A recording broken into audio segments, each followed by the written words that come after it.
വിഷകാരി എവിടെ? വിഷകാരിയെ പോയി കണ്ടു. കേരളത്തിലെ ഏറ്റവും പ്രശസ്തനായ വിഷകാരിയാണ് വരാൻ പോകുന്നത്. എന്നിട്ട് എവിടെ? ഹരി ഇതേ അയാൾ വന്നോണ്ടിരിക്കുന്നു. പാറ്റ്ന സ്വദേശിയായ യുവാവിനെ ഒരു പാമ്പ് കടിച്ചു.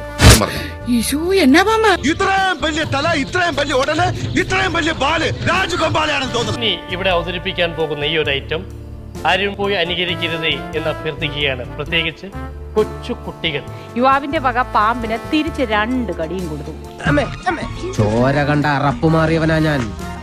ഏത് കൊമ്പം വന്നാലും ആ കൊമ്പ് ഒടിച്ചു കളയും ഈ ദശമൂല. അങ്ങനെയാണെങ്കിൽ ആ പാമ്പ് എങ്ങനത്തെ പാമ്പായിരുന്നു? എങ്ങനത്തെ പാമ്പെന്ന് ചോദിച്ചാൽ തലയും പാലുള്ള പാമ്പായിരുന്നു. അല്ലാണ്ട് പിന്നെ കൊമ്പും കാലുള്ള പാമ്പിനെ നീ കണ്ടിട്ടുണ്ടോ? യുവാവിന്റെ വക പാമ്പിന് തിരിച്ച് 2 കടിയും കൊടുത്തു. നിനക്ക് വിഷഹാരി അറിയില്ല.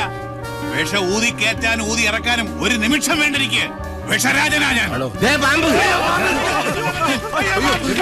യുവാവിന്റെ വക പാമ്പിന് തിരിച്ച് 2 കടിയും കൊടുത്തു. പാമ്പ് ചത്തു. യുവാവ് രക്ഷപ്പെട്ടു.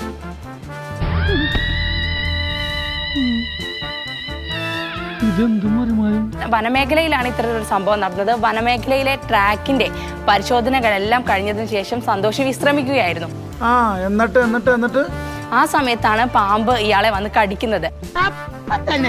ഈ പാമ്പിനെ ഇരുമ്പുവടി കൊണ്ട് പിടികൂടിയതിനു ശേഷം ഇയാൾ 2 വട്ടം തിരിച്ചു കടിക്കുകയായിരുന്നു. ഈ ആര് പാമ്പ് പിടുത്തക്കാരന് വെറുതെ പറയാണെന്ന്. അവിടെ ഒരു പാമ്പ് ഇല്ലായിരുന്നു. ബെസയുള്ള പാമ്പായിരുന്ന ബെസ ഇല്ലാത്ത പാമ്പായിരുന്ന എനിക്കറിയില്ല.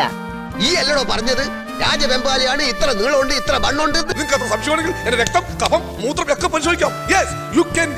പാമ്പ് അപ്പോൾ തന്നെ ചത്തു. എന്നാൽ യുവാവ് രക്ഷപ്പെടുകയും ചെയ്തിട്ടുണ്ട്.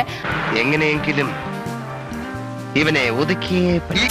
Flash back. ഒറ്റ കാര്യം മാത്രം ചിന്തിച്ചാൽ മതി. സാധാരണ കോമൺ ആയിട്ടുള്ള ഒരാൾ ഒരിക്കലും റോഡിൽ കൂടെ പോകുന്ന ഒരു പാമ്പിനെ ഇത് കണ്ടുകൊണ്ട് ഓടിപ്പോയി പിടിച്ച് വയ്ക്കാൻ ലോകത്തൊരിക്കലും അങ്ങനെ ചെയ്യാൻ പോകുന്നത്. അത് ലോകത്തേക്ക് അത്രയ്ക്കുള്ള മണ്ടന്മാരല്ല നമ്മുടെ ജനത. പറ്റില്ല ഭായി, ഒരു മൂർഖം പാമ്പല്ലേ ഞാൻ ഒറ്റയ്ക്ക്. ബീഹാറിൽ ഇങ്ങനെ ഇത്തരത്തിലൊരു വിശ്വാസം നിലനിൽക്കുന്നുണ്ട്. അപ്പൊ അതുമായി ബന്ധപ്പെട്ടായിരിക്കാം ഈ യുവാവ് ഇത്തരത്തിലൊരു സാഹസികതയ്ക്ക് മുതിർന്നത് എന്നാണ് കരുതുന്നത്.